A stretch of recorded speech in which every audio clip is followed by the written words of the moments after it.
Within the majority of video games, obstacles are often introduced to test a player's understanding of the various mechanics they have been exposed to.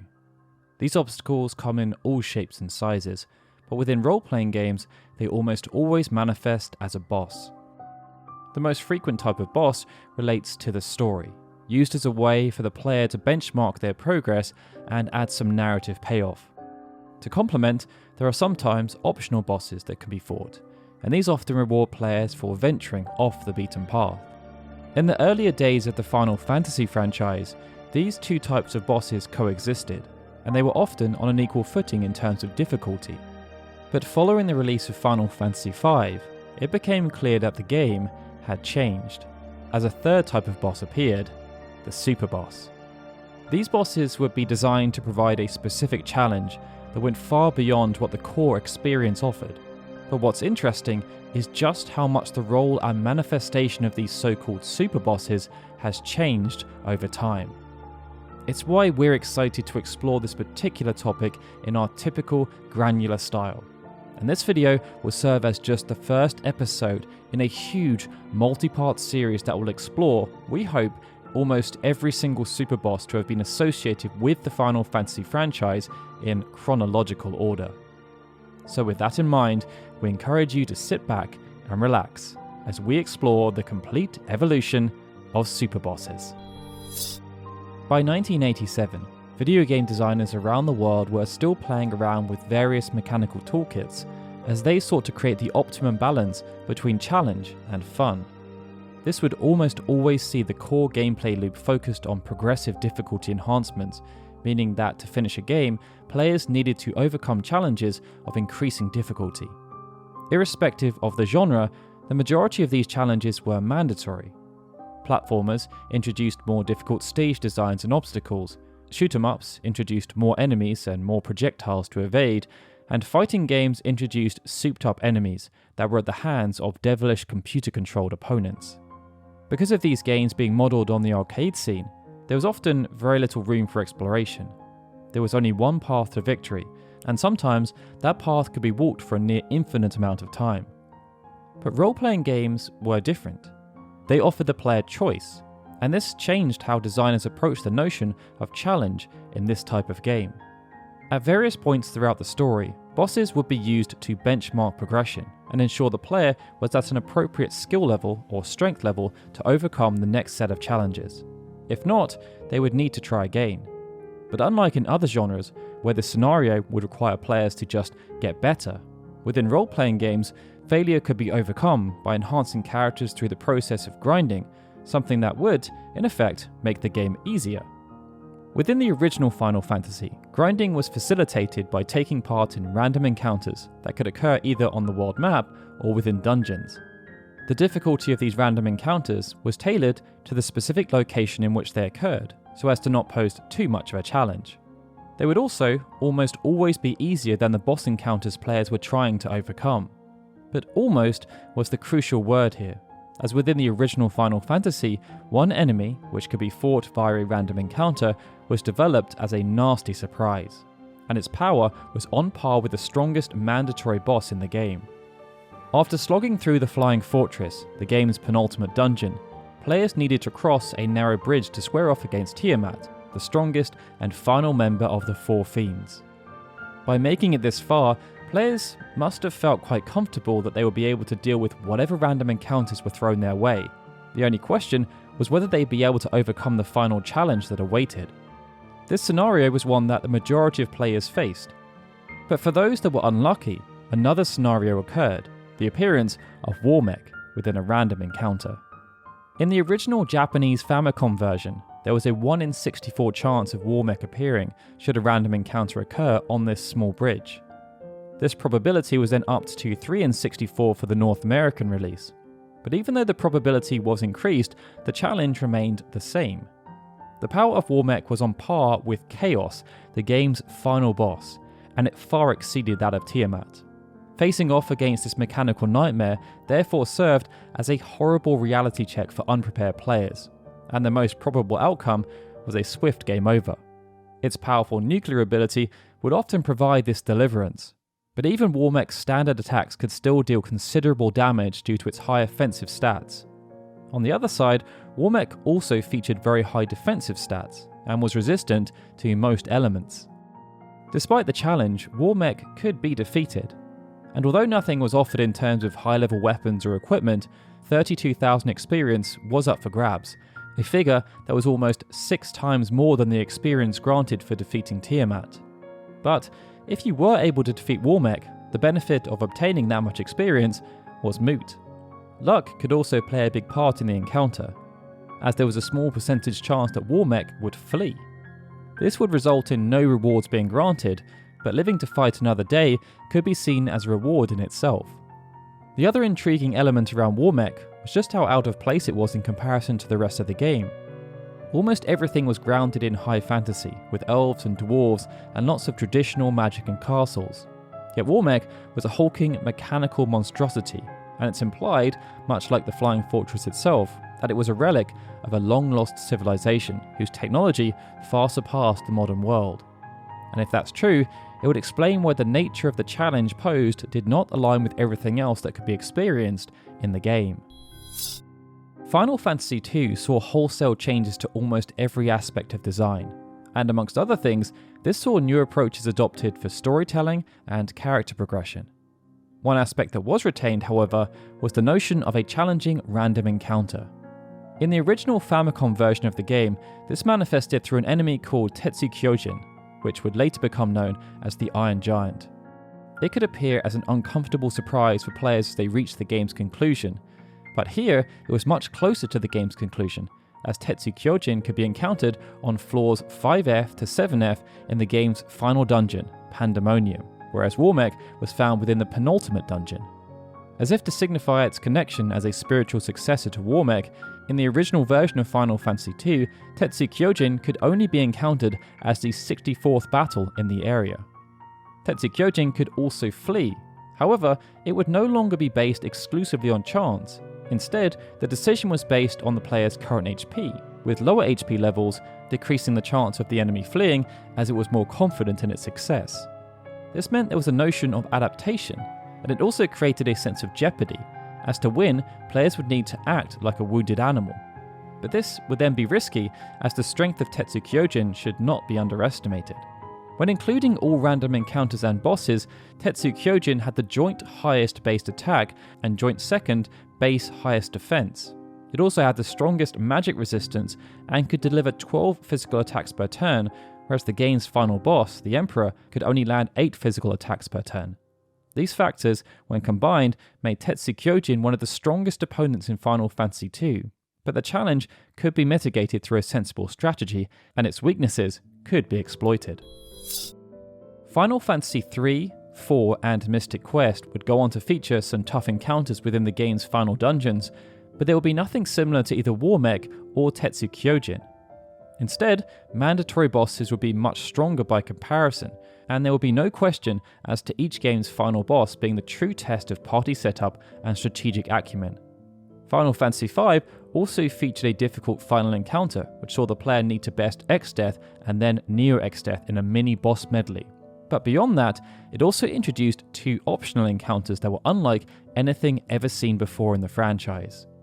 The first, Omega, was a hulking, mechanical monstrosity that could be found wandering around the interdimensional rift, and this represented a clear evolution.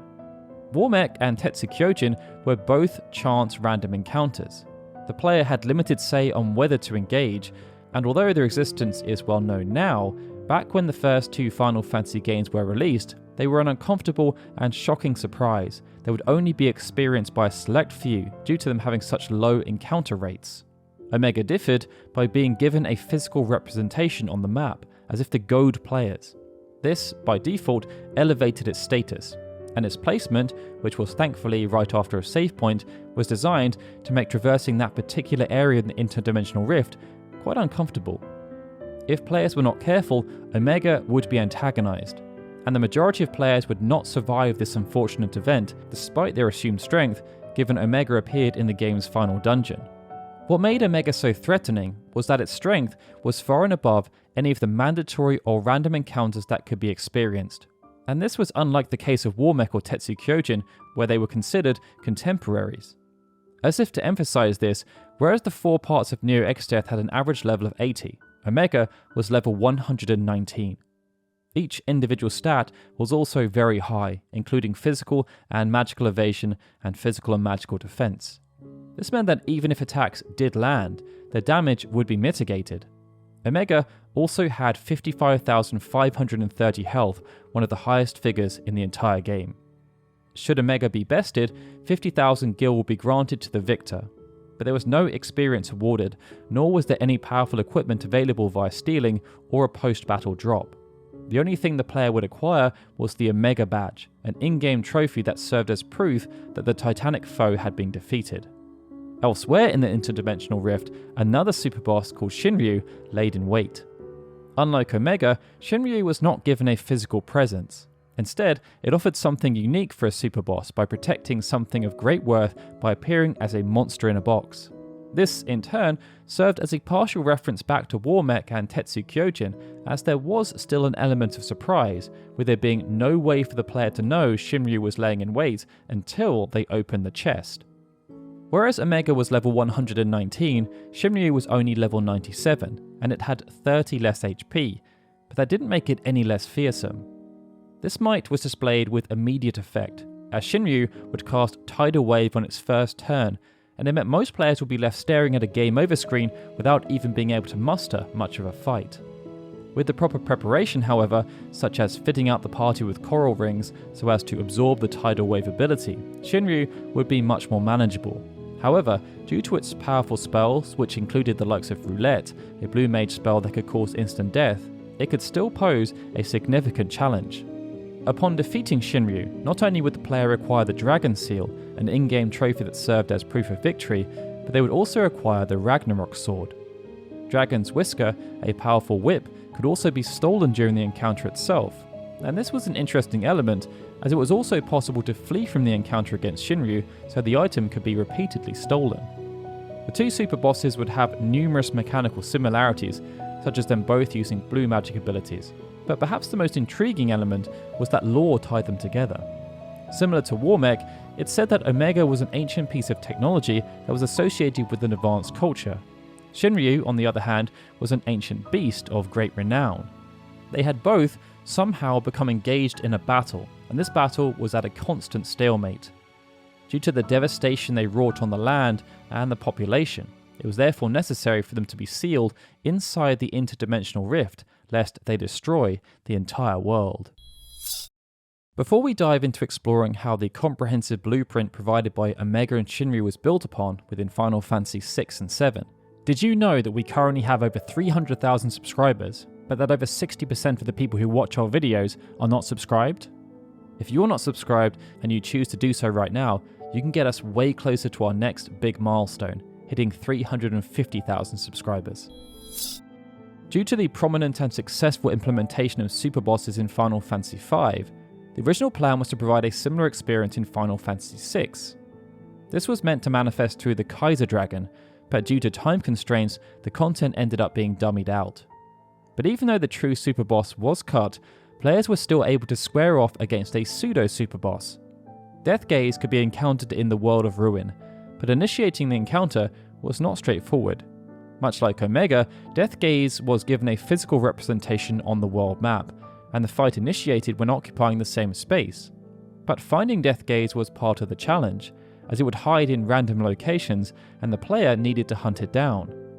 Even though this was not a direct replica for any previous superboss, it did mean Deathgaze still retained the element of surprise, except now, instead of being a random encounter or a monster in a box, its location was based on probability calculations, and unwitting players could start the fight by accident or through sheer curiosity. Where Deathgaze also differed was its relative strength. Previous superbosses were either on even terms with some of the strongest mandatory bosses or would surpass them. Deathgaze did not fall into this category. It would still be one of the hard enemies that could be faced in Final Fantasy VI, but its strength was not on par with the likes of Kefka. Even still, Deathgaze could still pose a challenge due to its initial casting of level 5 death, use of strong elemental magic, and its use of Venom Claw, an enfeebling melee strike that was laced with poison.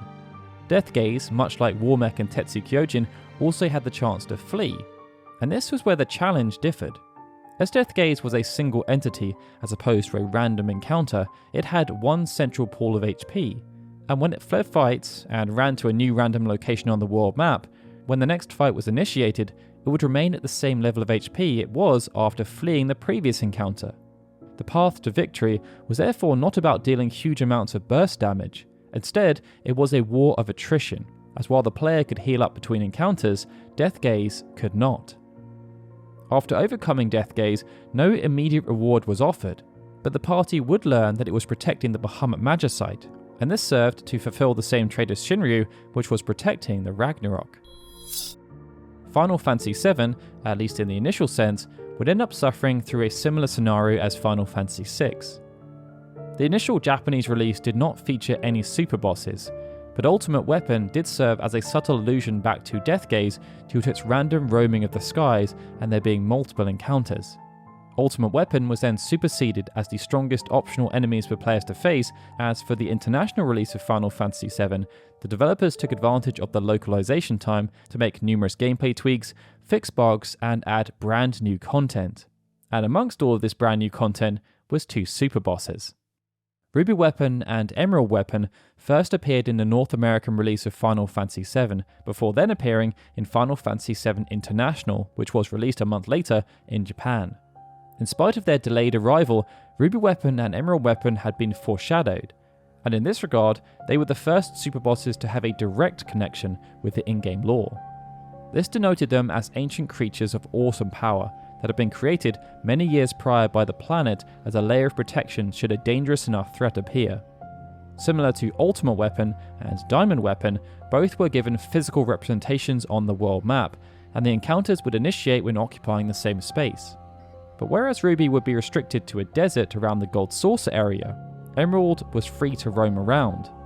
This was again similar to Deathgaze, but the major difference was that Emerald's movements would be contained, as it would always move in the body of water between Costa del Sol and Junon. There was, however, a unique aspect to the spawning of Ruby. Every previous superboss or pseudo-superboss encounter, as well as Emerald Weapon, will be unlocked through natural story progression. But for Ruby Weapon to spawn, the player would first need to defeat Ultimate Weapon and then partake in a random encounter. Emerald Weapon will be available after obtaining the submarine, but there was also a unique element due to its location. Playing on the encounter taking place underwater, a time restriction will be imposed. Unless the underwater material was equipped, a 20-minute time limit will be enacted, and should Emerald Weapon not be defeated in that time, an instant game over would be the result. Similar to Omega and Shinryu, Ruby and Emerald would pose very different challenges, and one of the more unique aspects was that the fights had an adaptive nature. Ruby Weapon, for example, would see its tentacles appear as pseudo-companions, and its attack patterns would change depending on whether its tentacles were destroyed. If both were destroyed, it was also possible to flee the encounter, similar to Shinryu. Should the player use Knights of the Round against Ruby, it would counterattack by using Ultima, and this element would be shared between the superbosses, as Emerald Weapon would also be antagonized by the use of Knights of the Round. However, instead of using Ultima, it would counteract with Air Tamstorm. This move would then add a further layer of adaptation, as its damage was influenced by the amount of materia each character had equipped. Upon finishing each respective encounter, the player would be awarded with a significant amount of experience and AP, as well as a key item. Ruby Weapon would drop the Desert Rose, which could be exchanged for a gold chocobo, whereas Emerald Weapon would drop the Earth Harp, which could be exchanged for a collection of master materia. Helmed by Yasumi Matsuno and Hiroyuki Ito, Final Fantasy Tactics served as the perfect blend of numerous game design philosophies.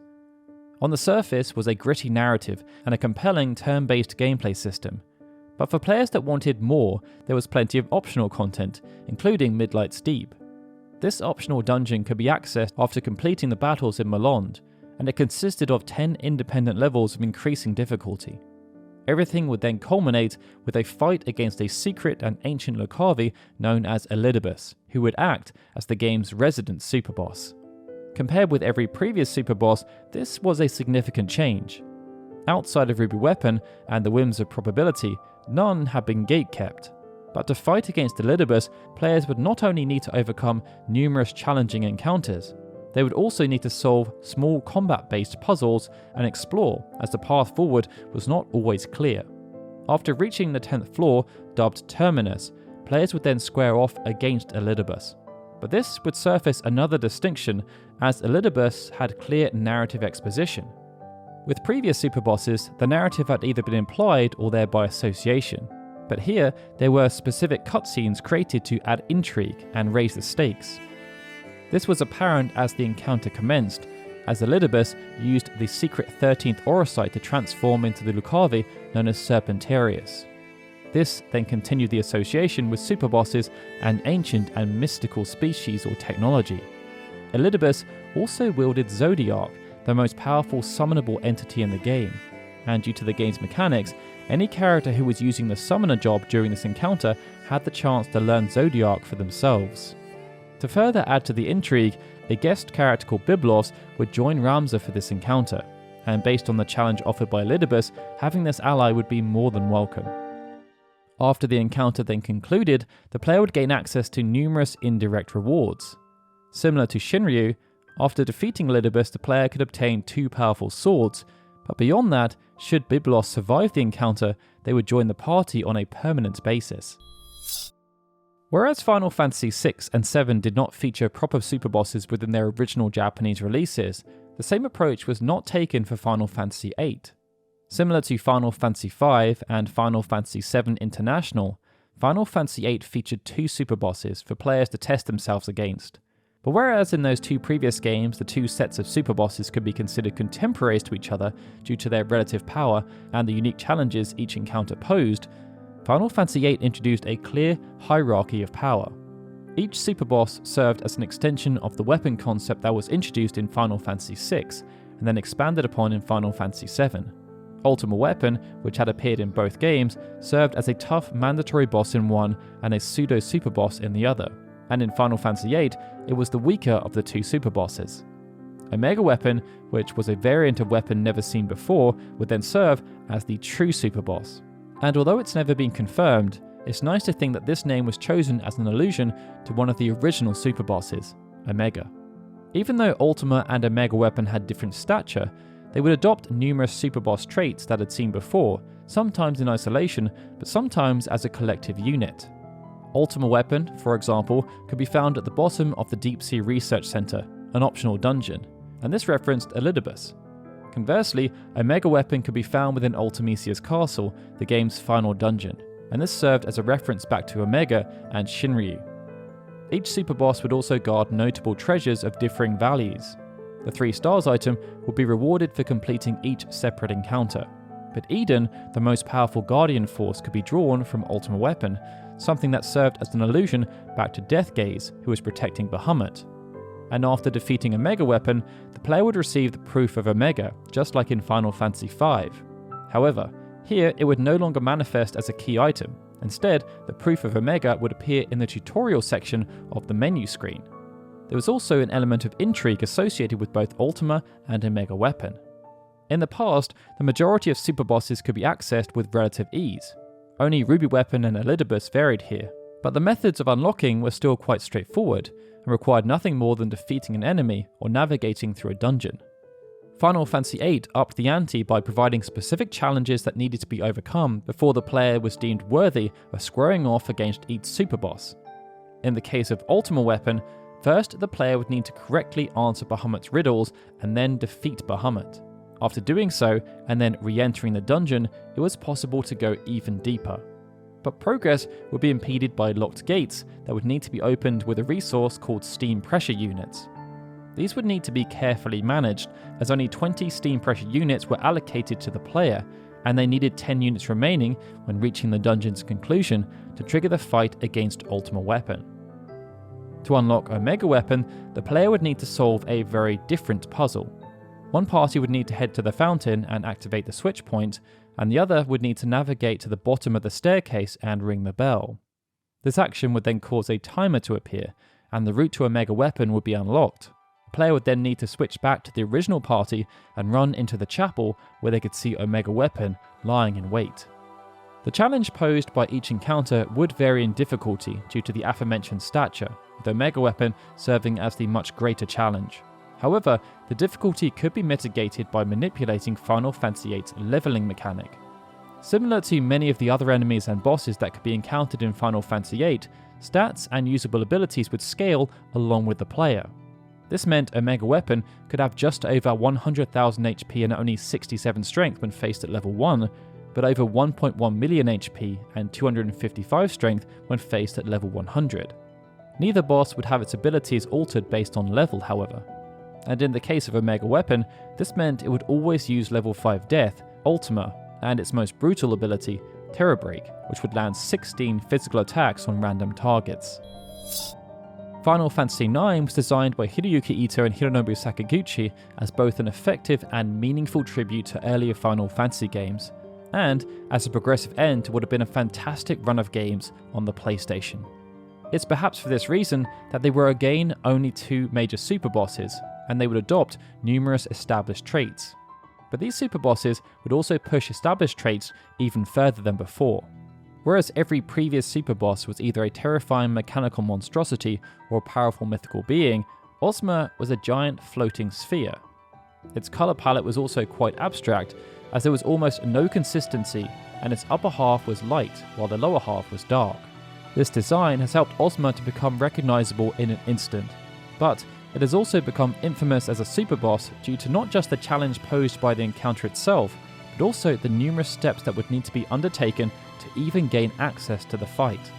Building upon what was established in Final Fantasy VIII, Ozma was connected with both the Chocobo Hot and Cold side quest and the Friendly Monsters side quest. In the initial sense, progress with the Chocobo Hot and Cold minigame would need to be made until access to the Chocobo's air garden was granted. This required the player to collect and dig up numerous chocographs, and then, based on the location shown, hunt down the hidden treasure. Once inside the air garden, players were then granted access to the secret Eidolon cave, and before entering, they would be given a stern warning by Mene about what lay in wait. This nugget of information, as well as a few other clues, alluded to Ozma being some form of powerful Eidolon that was associated with terror. This denoted it as an ancient and mystical power that predated the current timeline. The subsequent encounter had the potential to be quite brutal. Ozma would have 55,535 HP.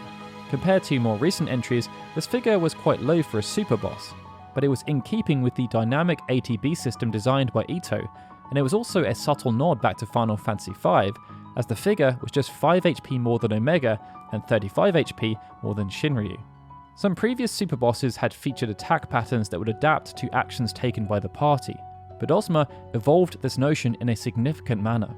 Not only would this see its attack pattern changed depending on actions taken in the battle itself, but Ozma would also adapt based on general party setup. For example, if the party was set up to absorb or nullify elemental attacks or status effects, Ozma wouldn't waste any turns casting those spells. This then served to make the encounter even more difficult, as Ozma would be more focused and use its more powerful spells on a regular basis. One of those was level 5 Death, a spell that had now been associated with multiple superbosses. To further increase the challenge, Ozma could perform regular counters, and it also had the ability to operate outside of the established confines of the battle system. Ever since Final Fantasy IV, player characters and enemy characters would need to wait for their ATB bar to fill before they could take an action. The only slight exception to this was Final Fantasy VII, where the ATB bar filled almost instantly when a limit break was made available. This encounter featured a similar mechanic, as any action performed by Ozma would lead to it having an instant turn. This would then make it difficult for players to have more than one turn in a row before Ozma performed a move of its own. The fight could, however, be made easier, and although the method was nowhere near the same, this would resurface the trait just seen with Ultima and Omega Weapon. Throughout Gaia, friendly versions of monsters could be encountered. They each requested a type of jewel, and if gifted to them, the friendly monster would offer large amounts of AP and a physical prize. Should all 9 friendly monsters be found and the appropriate gifts provided, they assisted the player by weakening Ozma, and this manifested in 2 ways. First, they would remove the range restrictions associated with Ozma. This allowed physical attacks to land, making it easier to deal sustained damage. Second, They not only removed Ozma's ability to absorb the shadow element, but went much further by making it vulnerable to shadow instead. No matter which method was used, defeating Ozma served as a significant achievement, and the reward will be a pumice piece, which could be used to teach Garnet the game's most powerful Eidolon, Arc. This marked the 4th game in a row where the Superboss had an association with the respective game's most powerful summon, and the 5th game where there had been a general association with summons. This had started in Final Fantasy VI, where Deathgaze dropped the Bahamut materia, but the trait had been built upon with every subsequent entry. In Final Fantasy VII, both Ruby and Emerald Weapon performed specific counters in response to Knights of the Round being used.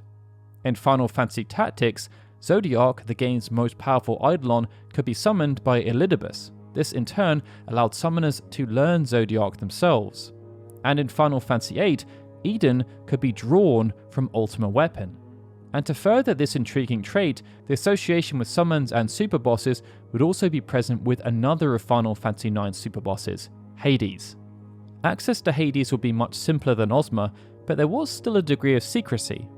Within Memoria, the game's penultimate dungeon, players needed to examine the area behind a large rock. Then, when asked to leave, they had to choose not to. This would seem simple enough, but unlike many other prompts found throughout the game, there was no on-screen indication that this area could be interacted with. After doing so, the encounter with Hades commenced, and almost as soon as it happened, a unique element would be seen. Whereas previous pairs of superbosses had a thematic or lore-based connection, here Hades had a direct connection with Ozma, and if Ozma had been defeated before fighting against Hades, a comment would even be made. After defeating Hades, players obtained the Wing Edge, the strongest throwing weapon available to Amaranth, but the real prize was access to Hades' synthesis shop. Unlike every previous superboss, the conclusion of the battle would not result in Hades being slain. Instead, Hades conceded defeat and offered his services as a sign of respect. As part of this, Hades committed to making something quite unique should 2 pumice pieces be brought forward, and that unique item was a pumice, thus making it so that if the player could not defeat Ozma, they would still be able to learn Arc. Final Fantasy IX also featured another powerful enemy that wasn't quite on the level of Ozma and Hades, but could still be considered a superboss, Quale. Being able to fight against Quale was not a straightforward affair, as the encounter only became available after catching 99 frogs as part of the frog catching minigame. Doing so saw Quale appear, ready to challenge Quina as one final test on the path to becoming the ultimate gourmand. The fight itself lacked some of the thematic elements of other superbosses, as there was no connection with summons, nor was there any notion of being able to flee or be ejected. But Quale had the joint highest HP of any enemy in the game, used status effects with brutal efficiency, and also packed a real punch via its rolling attack.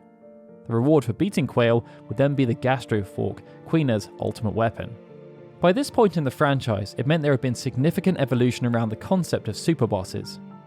What had started off as a challenging random encounter grew to become a formalised part of the Final Fantasy experience, and ever since then, numerous traits began to emerge. It often saw the inclusion of not just one superboss, but 2, and that when 2 existed, they would have some kind of narrative or lore-based connection. Many of them also surfaced towards the game's conclusion, either in the penultimate or ultimate dungeon, or in an optional dungeon. And although rewards for defeating superbosses may not be direct, overcoming the challenge often offered powerful indirect rewards. An intriguing association would also be established between superbosses and each game's most powerful summon, Guardian Force or Eidolon, although how this association manifested differed from game to game. Within the next episode, which will start with Final Fantasy X, we will see which traits continued to evolve and which faded away, while also exploring any new traits that were introduced as a way of ensuring the concept stayed fresh. So be sure to subscribe and hit that notification bell to make sure you are immediately informed when the next part is published. And be sure to let us know in the comments which has been your favourite superboss out of the ones we've covered so far. Alright everyone, with that, this is Darryl signing out. As always, I'd like to give a big thank you to all of our Patreon and YouTube membership supporters, especially Benjamin Snow, The Livestream, Gregory, Justin Dent and Sukin TDK, who are super special Onion Knight supporters, and of course, a big thank you to everyone for watching this video. I'll see you all again soon for more Final Fantasy goodness.